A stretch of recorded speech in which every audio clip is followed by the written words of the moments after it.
We spent the last 4 years where places like California and New York, if you shoplifted, which has always been a crime, right? Yep. Where you shoplift and it's under $1,000, yeah, we don't care.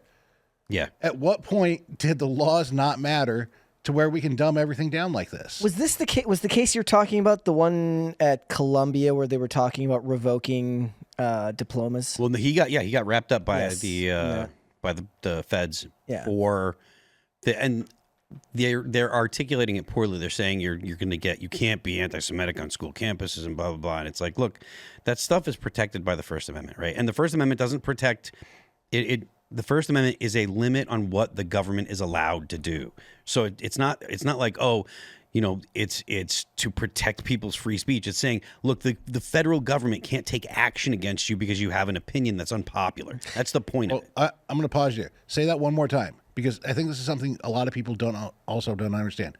It's a limit on what? Well, it's a limit on the federal government. That's the whole Bill of Rights is. The First Amendment, the Second Amendment, the Third Amendment, the Fourth Amendment. Like, it's all things the government is specifically prohibited from doing. And you could say that given her messaging here, it actually is horrible, given that a lot of people feel that Trump and Elon Musk's connection is too extensive to begin with. So framing it as we're coming after you because you're hurting a Tesla dealership rather than the fact that you're just committing crimes in general actually sends the wrong message to the people that are already against you. How would the Trump administration do better, right? Pam Bondi is Pam Bondi. She's going to issue statements. Should she be giving the press release to a more savvy communicator? Meaning like influencers to put out through social media? Yes, people who can articulate it better than that. I mean, most of the time, I feel like it comes back to what the headline ends up being for most of this stuff anyways. So the hard truth is that when you're in media, you go out of your way a lot of times to find a very, very heavy headline that is then articulated with more nuance in the actual article or the point of discussion. And whatever grabs headlines the most, when you're a media company, you're at the whim of needing to make money off of your headlines, and sometimes that does a disservice to the actual discussion.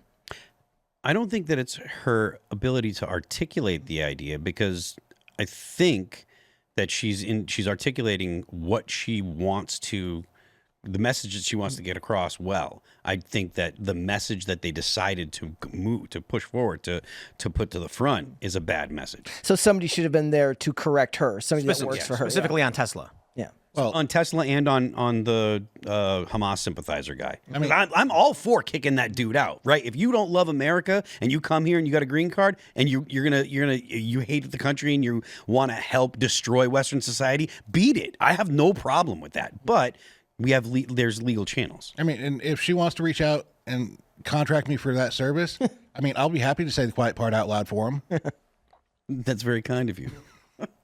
But I mean, I don't think that the problem is the policy.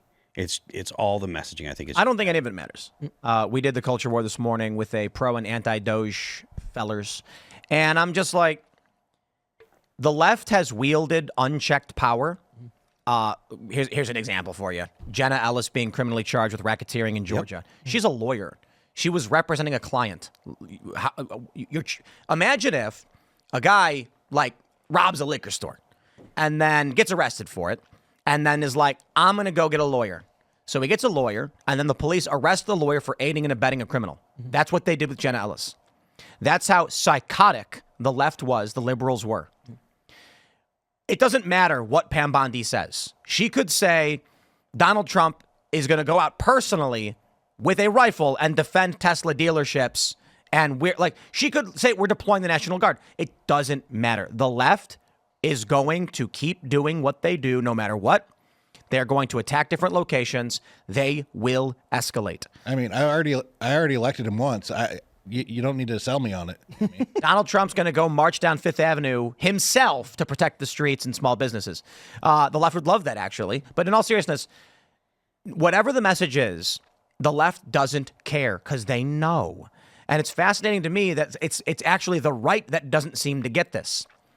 Like, my point is, when we were having this debate in the morning on Doge, you have a guy who's like, Elon Musk is a threat to our democracy because he's going in and they're firing people and it's not allowed. And I'm just like, bro, if you really want to play the game of what's a threat to our democracy, the list of what the left did over the past 4 years is so long that it's almost a CVS receipt.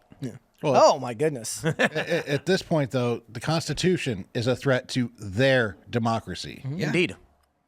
And most of the time when you see this stuff come up, they take advantage of the ignorance of the average everyday person who falls under like default liberal belief systems where maybe they're not politically inclined, but, you know, they've been living in America, which has been, you know, for the most part, becoming increasingly liberal over the last 20 years, or at least it seems that way with late into Obama's terms. And they take advantage of the fact that if you ask them right now who is more likely to commit acts of political violence, they would tell you right-wing people all the time, even though we understand that that is obviously not the truth. Thanks for checking out this clip from Timcast IRL. Make sure to watch the show live Monday through Friday at 8 p.m. Subscribe to this channel, and we will see you all there.